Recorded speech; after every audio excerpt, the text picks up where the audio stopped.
ಎಲ್ರಿಗೂ ನಮಸ್ಕಾರ. Welcome back to CST channel. ಇದು ನಮ್ಮ ಮನೆಯ ಧನುರ್ಮಾಸದ ಪೂಜೆ ಹಾಗೂ ನೈವೇದ್ಯ. ನಾವು ಧನುರ್ಮಾಸದಲ್ಲಿ ಒಂದು ತಿಂಗಳು ಪೊಂಗಲ್ ಮತ್ತು ಸ್ವೀಟ್ ಪೊಂಗಲ್ಲು, ಪಾಯಸ ಇಷ್ಟು ನಾವು ದೇವರಿಗೆ ಡೈಲಿ ನೈವೇದ್ಯ ಮಾಡಿ ತೋರಿಸ್ತೀವಿ. ಹಾಗೆ ಇದಕ್ಕೆ ಪೌಡರ್ನ ನಾನು ಯಾವ ರೀತಿ ಮಾಡಿ ಇಟ್ಕೊಂಡಿದ್ದೀನಿ ಅನ್ನೋದನ್ನು ಸಹ ತೋರಿಸ್ತಾ ಇದ್ದೀನಿ. ಧನುರ್ಮಾಸದಲ್ಲಿ ಪೊಂಗಲ್ಗೆ, ಇದು ಖಾರ ಪೊಂಗಲಿಗೆ ಹಾಕೋವಂಥ ಪೌಡರು.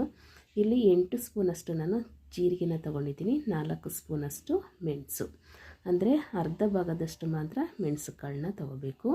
2 ಇಂಚಷ್ಟು ಚಕ್ಕೆ, ಒಂದು 2 ಇಂಚಷ್ಟು ಒಣಶುಂಠಿ ಅಂತೂ ಈ ಚಳಿಗಾಲಕ್ಕೆ ಆರೋಗ್ಯಕ್ಕಂತೂ ತುಂಬ ಒಳ್ಳೆಯದು. ಅದರಿಂದ ಸ್ವಲ್ಪ ಜಾಸ್ತಿನೇ ಹಾಕಿದಷ್ಟು ತುಂಬ ಟೇಸ್ಟಿಯಾಗಿರುತ್ತೆ ಪೊಂಗಲ್ಲು.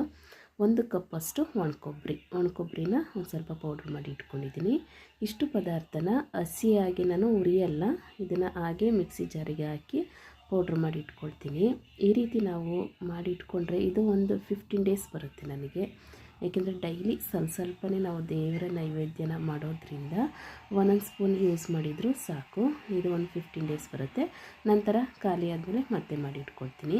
ಇಲ್ಲಿ ಮೆಣಸು ನಾವು 2 ಸ್ಪೂನ್ ಜೀರಿಗೆ ತಗೊಂಡ್ರೆ 1 ಸ್ಪೂನಷ್ಟು ಮೆಣಸು ಕಾಳನ್ನ ತೊಗೋಬೇಕು. ಮತ್ತು ಚಕ್ಕೆ ಮತ್ತು ಒಣಶುಂಠಿ ಇಷ್ಟನ್ನು ಹಾಕಿ, ಒಣಶುಂಠಿ ಒಂದು ಸ್ವಲ್ಪ ಗಟ್ಟಿ ಇರುತ್ತೆ, ಅದನ್ನು ಕಲ್ಲಲ್ಲಿ ಕುಟ್ಟಿ ಪೀಸ್ ಮಾಡಿ ಸೇರಿಸ್ಕೋಬೇಕು. ಇಲ್ಲಾಂದರೆ ಮಿಕ್ಸಿ ಜಾರಲ್ಲಿ ಅಷ್ಟು ನುಣ್ಣಗೆ ರುಬ್ಬಲ್ಲ ಅದು. ಈಗ ಪೌಡ್ರ್ ಮಾಡಿ ಇಟ್ಕೊಂಡಿದ್ದೀನಿ. ತುಂಬ ಪೇಸ್ಟ್ ಥರನೂ ಪೌಡ್ರ್ ಮಾಡಿ ಇಟ್ಕೋಬಾರ್ದು, ಸಣ್ಣ ರವೆಯಷ್ಟು ಇದ್ದರೆ ಸಾಕು. ಈಗ 1 ಕಪ್ಪಷ್ಟು ಒಣಕೊಬ್ಬರಿನ ಸೇರಿಸಿ ಪೌಡ್ರ್ ಮಾಡ್ಕೊಳ್ತೀನಿ. ಇದು ಹಸಿಯಾಗಿ ನಾವು ರುಬ್ಕೊಂಡು ಒಂದು ಡಬ್ಬಿಲಿ ಫ್ರಿಡ್ಜಲ್ಲಿ ಸ್ಟೋರ್ ಮಾಡಿ ಇಟ್ಕೊಂಡ್ರೆ ಸ್ಮೆಲ್ಲು ಸಹ ಹಾಗೆ ಇರುತ್ತೆ. ಇದನ್ನು ರುಬ್ಕೊಂಡಾಯಿತು, ಒಂದು ಡಬ್ಬಿಗೆ ಸ್ಟೋರ್ ಮಾಡಿ ಇಟ್ಕೊಳ್ತೀನಿ. ಇದನ್ನು ನಾವು ಪೊಂಗಲ್ ಮಾಡಬೇಕಾದಾಗ ಫಸ್ಟು ತುಪ್ಪನ ಹಾಕಿ ಅದಕ್ಕೆ ಈ ಪೌಡರ್ ಇರುತ್ತಲ್ಲ ಅದನ್ನು ಸೇರಿಸಿ ಚೆನ್ನಾಗಿ ಉರಿಬೇಕು. ಏಕೆಂದರೆ ಇಲ್ಲಿ ಹಸಿ ಮಸಾಲೆನ ನಾವು ರೆಡಿ ಮಾಡಿ ಇಟ್ಕೊಂಡಿರೋದ್ರಿಂದ ನಾವು ಪೊಂಗಲ್ ಮಾಡಬೇಕಾದಾಗ ಅದನ್ನು ಹುರಿದು ನಂತರ ಅಕ್ಕಿ ಬೇಳೆಲ್ಲ ಹಾಕಿ ಪೊಂಗಲ್ನ ಮಾಡ್ಕೋಬೇಕಾಗುತ್ತೆ.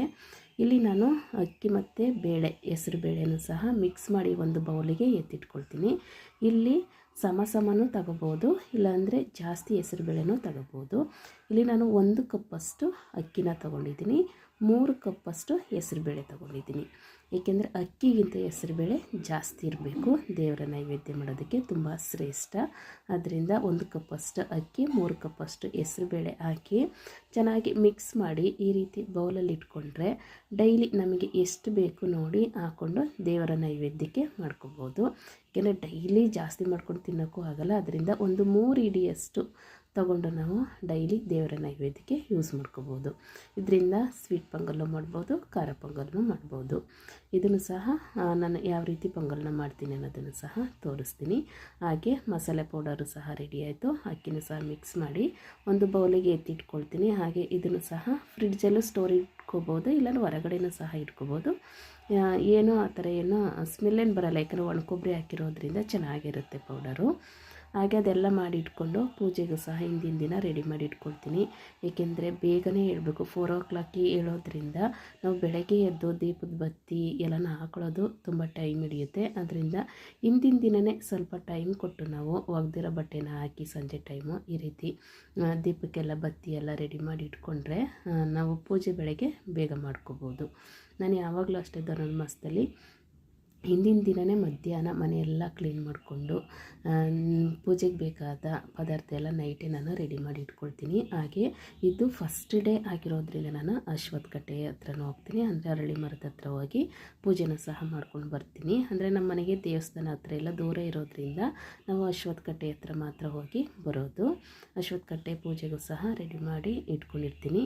ಹಾಗೆ ಬೆಳಗ್ಗೆ ಎದ್ದು ಮನೆ ಕಸ ಎಲ್ಲ ತೆಗೆದು ಹೊರಗಡೆ ಅಂಗಳೆಲ್ಲ ಕ್ಲೀನ್ ಮಾಡಿ ರಂಗೋಲಿ ಎಲ್ಲ ಹಾಕಿ ಬಂದಿದ್ದೀನಿ. ಈಗ ದೇವರ ನೈವೇದ್ಯಕ್ಕೆ ಫಸ್ಟು ನಾನು ಇದಕ್ಕೆಲ್ಲ ಒಲೆಯೆಲ್ಲ ಪೂಜೆ ಮಾಡಿಕೊಂಡು ಪೊಂಗಲ್ನಿಗೆ ಇಟ್ಟಿದ್ದೀನಿ, ಮತ್ತು ಪಾಯಸಕ್ಕೂ ರೆಡಿ ಮಾಡಿ ಇಟ್ಟಿದ್ದೀನಿ. ಮತ್ತು ಅಶ್ವತ್ಥ ಕಟ್ಟೆ ಪೂಜೆಗೂ ಸಹ ರೆಡಿ ಮಾಡಿಟ್ಟು ರಂಗೋಲಿ ಎಲ್ಲ ಹಾಕ್ಬಂದು ನೈವೇದ್ಯನೂ ಸಹ ರೆಡಿ ಆಯಿತು. ನೈವೇದ್ಯ ಎಲ್ಲ ರೆಡಿ ಮಾಡಿ ಇಟ್ಟಿದ ಮೇಲೆ ನಾನು ತುಳಸಿ ಪೂಜೆ, ಹೊಸ್ತಿಲು ಪೂಜೆ ಮಾಡ್ಕೊಂಡು ಬರೋದು. ಫಸ್ಟು ಹೊರಗಡೆ ನಕ್ಷತ್ರ ಇರುವಾಗಲೇ ತುಳಸಿ ಪೂಜೆ ತುಂಬ ಶ್ರೇಷ್ಠ. ಅದರಿಂದ ತುಳಸಿ ಪೂಜೆ, ಹೊಸ್ತಿಲು ಪೂಜೆ ಮಾಡಿಕೊಂಡು ನಂತರ ದೇವರಿಗೆ ನಕ್ಷತ್ರ ನಕ್ಷತ್ರ ಇರುವಾಗಲೇ ನಾವು ದೇವರ ನೈವೇದ್ಯ ಮಾಡಬೇಕು.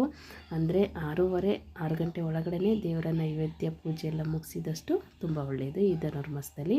ಹಾಗೆ ದೇವರ ಪೂಜೆ ಎಲ್ಲ ಮುಗಿಸ್ಕೊಂಡು ನಾನು ಅಶ್ವತ್ಥಕಟ್ಟೆ ಹತ್ರನೂ ಸಹ ಹೋಗಿ ಪೂಜೆ ಎಲ್ಲ ಮುಗಿಸ್ಕೊಂಡು ಬಂದೆ. ಇದು ನಮ್ಮ ಮನೆಯ ಮೊದಲನೇ ದಿನದ ಧನುರ್ಮಾಸದ ಪೂಜೆ. ಖಾರ ಪೊಂಗಲ್ ಮಾಡಿದ ಮೇಲೆ ಒಂದು ಸ್ವೀಟ್ನ ಮಾಡಲೇಬೇಕು, ಅದರಿಂದ ನಾನು ಪಾಯಸನೂ ಸಹ ರೆಡಿ ಮಾಡಿಟ್ಟಿದ್ದೀನಿ. ಹಾಗೆ ಇದು ನಮ್ಮ ಮನೆಯ ಧನುರ್ಮಾಸದ ಪೂಜೆ. ನೀವು ಹೇಗೆ ಮಾಡಿದ್ರಿ ಅನ್ನೋದನ್ನು ಕಮೆಂಟ್ ಬಾಕ್ಸಲ್ಲಿ ತಿಳಿಸಿ. ಹಾಗೆ ಫಸ್ಟ್ ಟೈಮ್ ನಮ್ಮ ವಿಡಿಯೋ ನೋಡ್ತಾ ಇದ್ದರೆ ಸಬ್ಸ್ಕ್ರೈಬ್ ಮಾಡ್ಕೊಳ್ಳಿ ಫ್ರೆಂಡ್ಸ್. ಲೈಕ್ ಮಾಡಿ, ಶೇರ್ ಮಾಡಿ, ಕಮೆಂಟ್ ಮಾಡಿ. Thank you for watching.